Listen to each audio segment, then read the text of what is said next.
Praise the Lord, all. Let us listen to God's word of the day.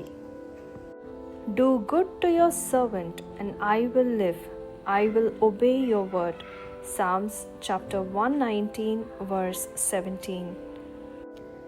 ఈ దినపు దేవుని వాక్యము. నీ సేవకుడనైన నేను బ్రతుకున్నట్లు నా ఎడల నీ దయారసము చూపుము.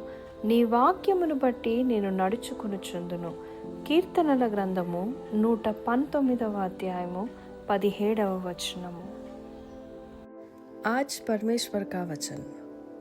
अपने दास का उपकार कर कि मैं जीवित रहूं और तेरे वचन पर चलता रहूं. भजन संहिता 119वा अध्याय 17వ വചനം. ഇന്നത്തെ ദൈവവചനം. ഞാൻ നിന്റെ ചട്ടങ്ങളിൽ രസിക്കും, നിന്റെ വചനത്തെ മറക്കയുമില്ല. സങ്കീർത്തനങ്ങൾ 119ന്റെ 17ാം വാക്യം.